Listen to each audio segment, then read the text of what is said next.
Hi, this is David Mills, and this is a brief overview video for my teaching about the correct method and structure for success.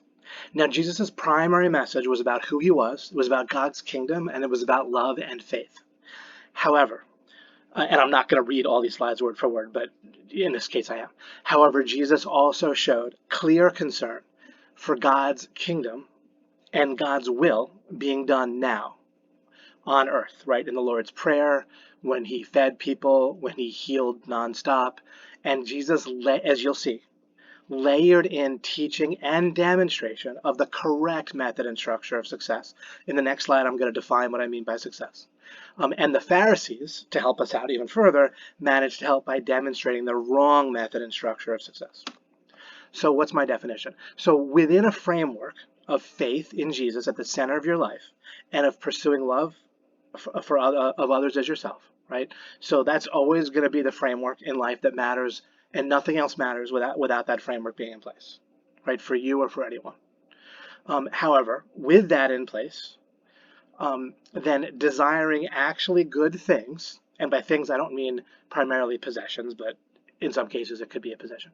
Desiring actually good things and having those things come to fruition. For example, a marriage with joy and intimacy, right? So desiring that, presuming that that will actually bring goodness into your life, right? Versus not the opposite.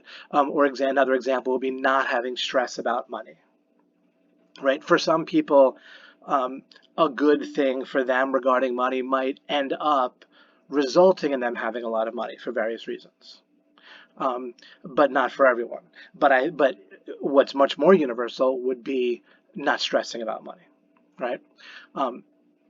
It kind of depends on the person and circumstances and how money works, for them, in terms of how they treat it and whether or not it becomes an idol and that sort of thing. And then, relationship and influence with your children is another place where you want to desire actually good things and have those things come to fruition, right? The correct structure, and because this is a brief overview video, I'm just going to go through this quickly, right? My teaching, the totality of my teaching on this topic is about explaining this and contrasting it with the wrong structure. Okay, again, I'm going to do that very briefly now. So the correct structure and method for success involves seeking understanding. Seeking understanding is different than jumping to conclusions, right? Or writing down what you already think and then stopping there, right? So seeking understanding, which means, again, not assuming you're already right and already have all the answers. And then whatever you do after that, as long as you start out by not thinking that you're right about everything and know everything already, then whether you take action, whether you do some planning, whether you start learning and gaining advice, all of it's going to lead to seeking understanding. Okay, so you want to seek understanding, and specifically, let me jump to the end here. You totally want to get to a place in your life. And when I say totally, I'm not trying to sound like a valley girl. I mean that literally. The totality of the way that you think about life wants to be regarding vision and not goals. Right, on the next slide, when I show the wrong method, it's going to involve goals and goal setting. And then after that, I'm going to show you 6 major differences, critical differences between vision and goals. All right, and it's going to be such an incredible difference.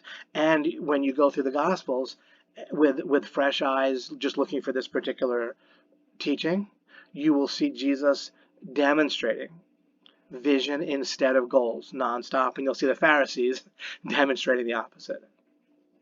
Okay, so I skipped the middle. So we want to seek understanding. We want to it needs to be organized around vision rather than goals. And what we're seeking understanding about, and I'm going to, instead of reading the next line, I'm going to say something first, then I'll read it. We basically want the environment, the context that we're in, to be properly favorable to our achievement in a particular area, such as a marriage, or having money straight in our lives. We want to figure out, right? We don't want to jump to a conclusion about exactly what we need, like, oh, this person needs to give me a job or approve of me or endorse me, right? Or whatever it might be, I need this college degree. That's jumping to conclusions. So I'm talking about seeking understanding about these things, not just jumping to them or assuming you know what they are and trying to achieve them. Okay? So we want to seek understanding. The more you understand about the way the world around you needs to be, what things should need to be in place for you to have a sort of minimum critical advantage regarding any particular achievement you're going for, and specifically a vision as you understand that. So you want to understand what needs to be going on kind of in the world around you regarding your vision. Secondly, you want to understand one other thing that's going to help shed light on how much you need to be out there in the world, in the context.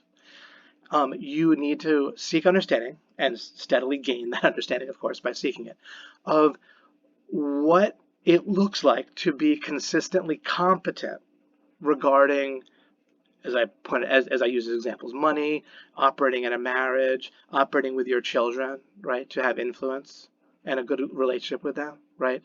So you want to understand, what can I do? How can I, this might involve gaining some skills, of course, right, and some knowledge. But you want to figure out, well, how is it that I can do something day after day that I can do without burning out? If you're burning yourself a little bit each day, that's not consistency and competence, right? That's heading off a cliff. That's heading towards burnout. So we want to understand what competence and consistency looks like, rather than what stress and, oh yeah, I'll figure out a way to do that, and struggle looks like. We don't need to struggle to be successful. Okay? We need to seek understanding and therefore gain understanding until our vision comes to fruition. And we're understanding about the two things here in the middle. What we need to do day in and day out at a competent, consistent level that's not burning ourselves out, and then what context needs to be in place so that if we act consistently and competently, the vision comes to fruition. Okay, that's the correct structure of success.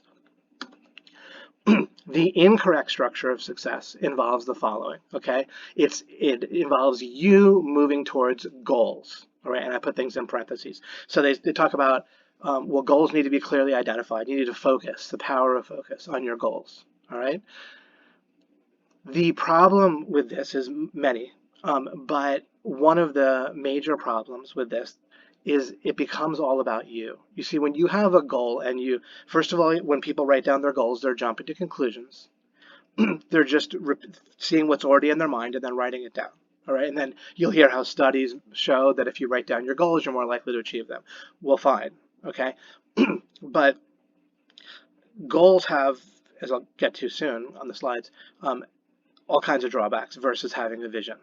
All right, and this normal expert method of success, that you'll get some version of this in every book from every coach, etc.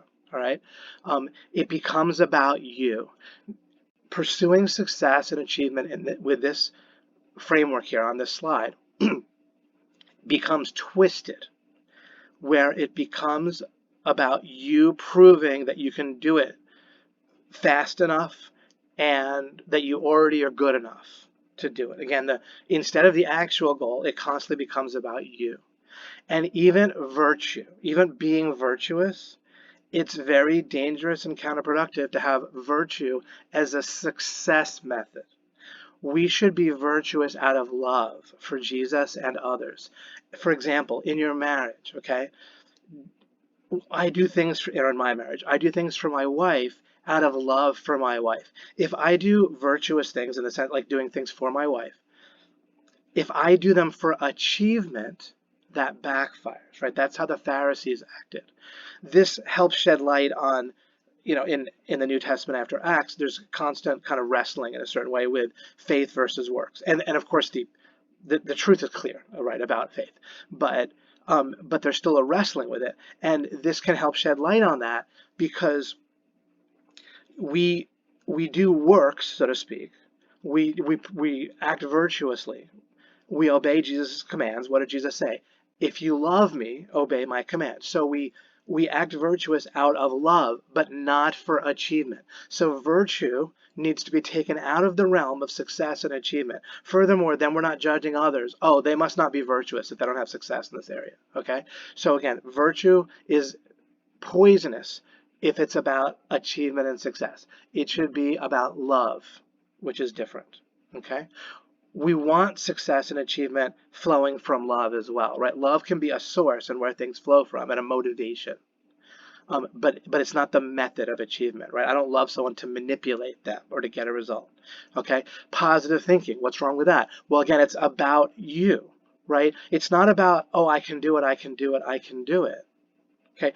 You don't need to think that way, and that tends to imply anyway to our subconscious that we can't, right? If someone has to tell you you can do it, you think, well, why do they have to tell me I can do it, right? Um, and because this is a brief video, I'm gonna move on. But that gave a bit of an overview of what I'll show as a contrast. It looks good, the expert method, because it's better than like you thinking just negatively, oh, I can't do it, oh, everything's worthless, I can't grow, I can't learn, what's the point, right? Kids, especially if they have a very difficult life at home, they don't even feel like it's worth it to try to study or grow, or do anything. They just feel like maybe they're going to fail sometimes, right? And that's even worse, right, than the the mediocre, what I'm criticizing here from experts. But it looks, so the mediocre method looks good because it's better than just straight up negative thinking, better than following your peers, right? Moving towards goals that you identify is probably better than just watching TikTok and doing whatever's in the latest trend and like jumping off a roof or whatever they do, right? Or following the wrong authority figures to just like your desires, chasing pleasure moment by moment is even worse probably than writing down your goals, right?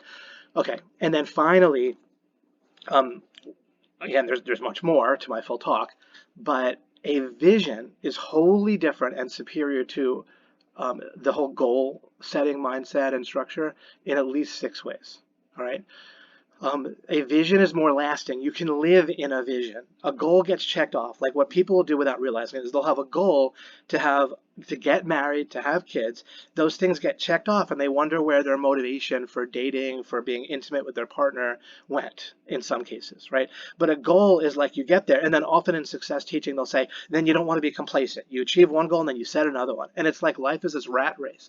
I have visions that have come to fruition in my life that I live in them every day, the same vision, and I just behave consistently and competently without burning myself so I can just keep doing it in an environment conducive to that vision lasting, and I live in it. So there's something worthwhile because you get to experience it day after day, often for the rest of your life, like a good marriage or not being stressed about money. All right. So a vision is more lasting and often literal, like close to literally permanent, or depends, right? A marriage, of course, someone can pass away and so forth. A vision, you can work on it. It's like a sort of a collage or painting that you can work on, and you can. A goal doesn't contain experiential goodness. It's kind of assumed to be good. All right. And instead, you can put a vision is like in something that you imagine experiencing and living in as an experience. And you can add goodness to that. And you can subtract assumptions. If you have a vision for who you want to date and get married to, you can think, wait, do I need, maybe this vision contains assumptions, I don't need it to. All right. And when you have a vision, 2 things happen that go along with flow. In a wonderful flow state, when you're kind of in the zone, you become less self-conscious and you lose track of time. This is good. Okay, it is wonderful to not to, of course, losing track of time in some cases can be counterproductive, but not having feeling like time is against you, not feeling like you're in a rush. Not stress is always about time, right? It's, oh, I don't have enough time for this. You feel overwhelmed. So with a vision, it's timeless. It's not about you proving you can do something in a certain time frame, okay? And it's just less about you in general. When you're going on a date with someone, don't you know, of course, that you don't want to be self-conscious, right? You don't want it to be all about you and your mind to be all on yourself and how am I doing, right? With pretty much anything you're doing. If you're thinking, oh, am I doing well enough? Am I thinking about myself, right? What do teenagers run into in puberty, right? They become very self-conscious and it's counterproductive for so many things, right? So you're less self-conscious and you're just less about you, less selfish and everything, right? People become selfish. They get all kinds of negative emotions when they have goals because it's about them and they feel rushed. And then, as I alluded to, a vision is something you can work on and you can actually collaborate with. And with your wife or with your spouse, you can collaborate together, and this is beautiful, on a shared vision. And it's not like you both write down a bunch of goals. It's like you're creating a picture or a painting, together of how you want to live together. that you share in as an ongoing experience, and it's beautiful. A vision can't be impeded in the same way that goals can feel like they're impeded by setbacks and so forth. So that's my overview of the video, and I look forward to explaining more.